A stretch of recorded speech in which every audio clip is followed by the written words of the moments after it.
اعوذ باللہ من الشیطان الرجیم بسم اللہ الرحمن الرحیم۔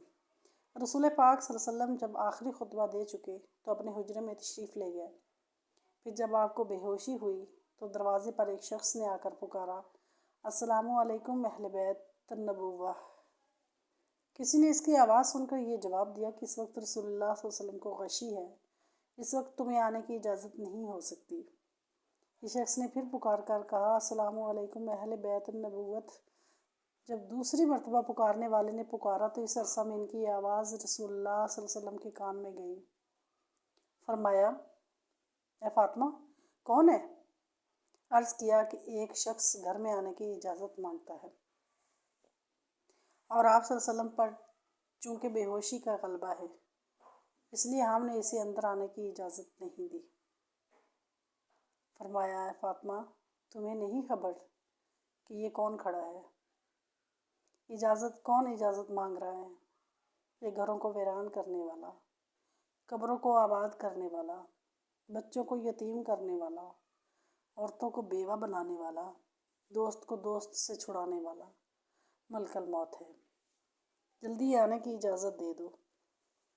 حضرت فاطمہ رضی اللہ تعالیٰ عنہا نے سنا کہ ملک الموت ہے تو بے ساختہ رو پڑی، ہائے مدینہ آج ویران ہو جائے گا، یا اللہ تیرے رسول صلی اللہ علیہ وسلم تو آج جا رہے ہیں، یہ ملک الموت ان کو لینے آئے ہیں۔ ادھر ملک الموت مکان میں آئے، ادھر رسول اللہ صلی اللہ علیہ وسلم بے ہوش ہو گئے۔ حضرت فاطمہ رضی اللہ تعالیٰ عنہا نے فرمایا، یا رسول اللہ صلی اللہ علیہ وسلم، آج آپ کو کیا ہوا ہے؟ پھر بہت روئی۔ آپ صلی اللہ علیہ وسلم کو ہوش آیا۔ فرمایا، اے فاطمہ، اتنا نہ رو، کیونکہ آپ کے رونے کے ساتھ آسمان کے فرشتے اور حاملان عرش روتے ہیں۔ رسول اللہ صلی اللہ علیہ وسلم نے اپنے ہاتھ سے فاطمہ رضی اللہ تعالیٰ عنہ کے آنسو پوچھے اور فرمایا، عن قریب سب سے پہلے اے فاطمہ تو مجھ سے آن ملے گی۔ پھر ملک الموت سے فرمایا، اے ملک الموت، اس وقت حضرت جبرائیل علیہ السلام کہاں ہیں؟ عرض کیا، یا رسول اللہ صلی اللہ علیہ وسلم، اس وقت وہ 7ویں آسمان پر ہیں، آسمان کے ملائک حضرت جبرائیل کو تعزیت دے رہے ہیں۔ اے حضرت جبرائیل علیہ السلام، آج تمہاری رسالت ختم ہوئی، آج تمہارا قرآن پہنچانا بھی تمام ہوا۔ اگر جناب محمد رسول اللہ صلی اللہ علیہ وسلم وفات پا گئے تو جبرائیل علیہ السلام بھی دنیا سے گئے۔ اتنے میں حضرت جبرائیل آئے اور کہا کہ اللہ تعالیٰ نے آپ صلی اللہ علیہ وسلم کو سلام فرمایا ہے اور آپ کا مزاج پوچھا ہے۔ فرمایا کہ جبرائیل علیہ السلام، اس عالم میں میرے لیے کیا تیار کیا گیا ہے؟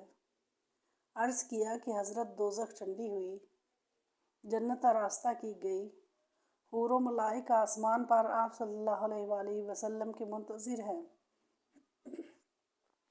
رضوان جنت دروازہ کھولے آپ کا انتظار کرتا ہے۔ فرمایا، جبرائیل علیہ السلام، بتاؤ میری امت کے لیے کیا حکم ہے؟ فرمایا کہ جس کے ہونٹوں میں جان رہ جائے گی وہ بھی اگر دل میں توبہ کرے یا توبہ کے لیے ہونٹ ہلائے گا تو بھی 1000 برس کے گناہ معاف ہو جائیں گے، اور جس نے توبہ کی اس کو آپ اپنی شفاعت سے بخشوائیں گے، آپ جس کی شفاعت فرمائیں گے وہ بخشا جائے گا، آپ غم نہ کھائیں۔ اتنے میں ایک اور فرشتے نے حاضر خدمت ہونے کے لیے اذن طلب کیا۔ رسول اللہ صلی اللہ علیہ وسلم نے فرمایا کہ جبرائیل علیہ السلام، یہ کون ہے؟ عرض کیا کہ یہ حضرت اسماعیل علیہ السلام فرشتہ ہے، آسمان دنیا کا داروغہ ہے۔ جس دن سے اس نے آپ کو معراج کی شب میں دیکھا ہے آپ کے جمال کا عاشق ہوا ہے۔ آج اسے معلوم ہے کہ رسول اللہ صلی اللہ علیہ وسلم وفات پائیں گے۔ اس نے جناب باری میں عرض کیا کہ الہی، مجھے ایک مرتبہ اپنے نبی پاک صلی اللہ علیہ وسلم کی زیارت ان کی زندگانی میں کرنے کا موقع دے۔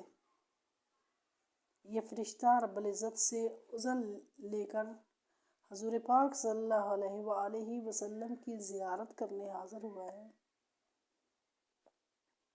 پھر حضرت جبرائیل علیہ السلام نے عرض کیا کہ ملک الموت حاضر ہے۔ رسول اللہ صلی اللہ علیہ وسلم نے فرمایا، اے ملک الموت، تم میری زیارت کرنے آئے ہو یا میری جان قبض کرنے؟ ملک الموت نے عرض کیا، مجھے خدائے پاک نے حکم دیا کہ جو کچھ مرضی ہمارے رسول پاک صلی اللہ علیہ وآلہ وسلم کی ہو ویسا ہی کرنا۔ اگر جناب کی مرضی پاؤں تو روح قبض کروں گا، ورنہ زیارت کر کے چلا جاؤں گا۔ اس وقت رسول اللہ صلی اللہ علیہ وسلم نے حضرت جبرائیل علیہ السلام کی طرف دیکھا۔ حضرت جبرائیل علیہ السلام نے عرض کیا، یا رسول اللہ صلی اللہ علیہ وآلہ وسلم، اور اب آپ کا دنیا میں رہنا پسند نہیں کرتا؟ یا حضرت حور و غلمان آپ کی زیارت کے مشتاق اور ملائکہ آپ صلی اللہ علیہ وسلم کے منتظر ہیں؟ رسول اللہ صلی اللہ علیہ وسلم کو ثابت ہوا کہ اب اللہ کو یہی منظور ہے کہ دار فنا کو چھوڑوں اور دار بقا کو اختیار کروں۔ فرمایا کہ اچھا، میری ازواج کو سامنے بلاؤ۔ سب بیویاں حاضر ہوئیں۔ فرمایا کہ دیکھو، تم صبر کرنا اور تقوی اختیار کرنا، اپنے گھروں سے باہر نہ نکلنا۔ حضرت ام سلمہ رضی اللہ عنہ نے عرض کیا، یا رسول اللہ صلی اللہ علیہ وسلم کا کیا حال ہے؟ فرمایا، اب وہ وقت قریب آ گیا ہے کہ تم میری آواز نہ سنو گی اور نہ مجھ کو دیکھو گی۔ اور پھر فرمایا، ہے فاطمہ، حسن اور حسین کو بلانے کے لیے کسی کو بھیجو۔ حضرت فاطمہ رضی اللہ تعالیٰ عنہا نے کسی آدمی کو بھیجا اور کہا کہ بہت جلد حسین کو بلا لاؤ، کیونکہ سید المرسلین صلی اللہ علیہ وسلم کی وفات کا وقت بہت قریب ہے۔ وہ شخص حضرت حسن اور حسین رضی اللہ تعالیٰ عنہ کو بلانے گیا اور کہا کہ جلدی چلو، تمہیں حضرت محمد صلی اللہ علیہ وسلم نے بلایا ہے۔ حضرت حسن رضی اللہ تعالیٰ عنہ نے فرمایا کہ اتنی جلدی کیوں ہے؟ کیا ہمارے نانا جان کا آخری وقت ہے؟ کہا، آپ وفات فرمائیں گے؟ گھبرائے ہوئے حاضر ہوئے۔ رسول اللہ صلی اللہ علیہ وسلم نے ان کو اپنے پاس بٹھا کر ان کے سروں پر ہاتھ پھیر کر فرمایا کہ میری امت کے ظالم تم پر ظلم کریں گے۔ حضرت فاطمہ رضی اللہ عنہ نے عرض کیا کہ اگر ان پر ظلم ہوگا تو آپ صلی اللہ علیہ وسلم کے بعد کس کو کہیں گے؟ رسول اللہ صلی اللہ علیہ وسلم نے فرمایا کہ اللہ کافی ہے۔ حضرت حسن اور حسین رضی اللہ عنہما کی وفات کی باتیں سن کر روئے۔ ان کی آواز سے جو مجمع صحابہ کرام رضوان اللہ اجمعین کا حجرہ شریف کے چاروں طرف جمع تھا، رونے لگا۔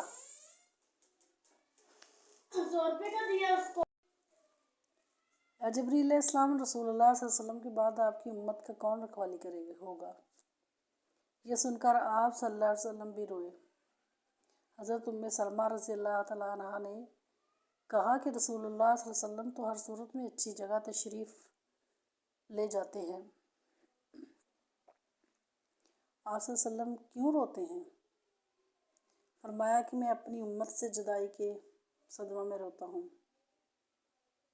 جب صحابہ کے رونے کی آوازیں بلند ہوئیں تب فرمایا کہ اے علی، میرے حجرہ کا پردہ اٹھاؤ، میں ایک آخری نظر اپنی امت کو اور دیکھ لوں۔ حضرت علی رضی اللہ تعالیٰ عنہ نے پردہ اٹھایا اور صحابہ کو پاس بلایا۔ جب وہ دیوانوں کی طرح رونے لگے، سب فرمایا کہ اے مصیبت زدہ لوگو، صبر کرو، میں جاتا ہوں تمہارے لیے حوض کوثر اور جنت کا راستہ کراتا ہوں۔ تم سب سے پہلے جنت میں جاؤ گے، تم سے پہلے کوئی امت نہ جائے گی۔ اے میری امت، دین اسلام پر قائم رہنا اور قرآن کو اپنا امام بنانا۔ اے اللہ، میں نے تیرا پیغام پہنچا دیا ہے۔ یہ فرماتے رسول اللہ صلی اللہ علیہ وسلم کی آنکھیں بند ہوئیں اور ماتھے پر پسینہ آیا، بے ہوشی طاری ہوئی۔ حضرت علی رضی اللہ عنہ نے صحابہ کو اشارہ سے رخصت کیا۔ صحابہ باہر چلے گئے۔ حضرت فاطمہ رضی اللہ تعالیٰ عنہ نے عرض کیا کہ یا رسول اللہ صلی اللہ علیہ وسلم، حشر کے دن آپ کو کہاں ڈھونڈوں؟ فرمایا کہ لوئے حمد کے نیچے۔ عرض کیا کہ اگر وہاں پر رسول اللہ صلی اللہ علیہ وسلم سے ملاقات نہ ہوئی؟ فرمایا کہ حوض کوثر پر آ کر۔ اگر وہاں بھی نہ ہوئی تب میزان عدالت کے پاس، جہاں امت کے اعمال تولے جائیں گے، نہیں تو پل صراط پر۔ میں وہاں جہنم کے کنارے پر کھڑا امت کی سلامت گزر جانے کی دعا کرتا رہوں گا۔ جب رسول اللہ صلی اللہ علیہ وسلم سب کی وصیت سے فارغ ہوئے، فرمایا کہ ملک الموت، مجھے اپنے رب کی ملاقات کا شوق ہے۔ اب تم جس کام کے لیے آئے ہو وہ کرو۔ رسول اللہ صلی اللہ علیہ وسلم نے روح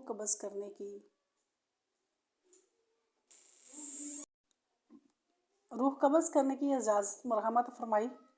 ملک الموت نے روح قبض کرنا شروع کی۔ موت کی تکلیف سے رسول اللہ صلی اللہ علیہ وسلم کی پیشانی پر پسینہ آیا۔ سکرات کی تکلیف شروع ہوئی۔ فرمایا، اے اللہ، موت کی بڑی سخت تکلیف ہے۔ الہی تو ہی موت کی تکلیف آسان کرے گا۔ مٹی کے پیالے میں پانی بھروا کر رکھو۔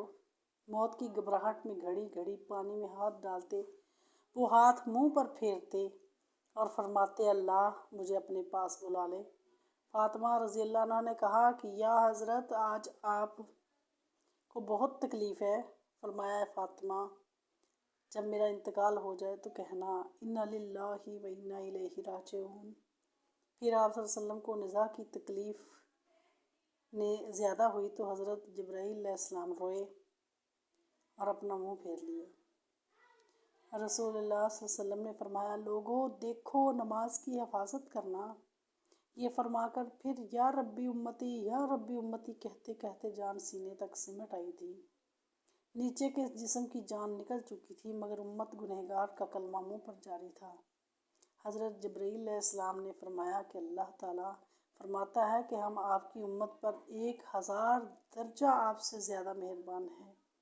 اے نبی صلی اللہ علیہ وسلم، آپ اپنی امت کو میرے سپرد کر کے موت کی تکلیف کو آسان کیجیے۔ یہ سن کر فرمایا، اب میرا دل ٹھنڈا ہوا۔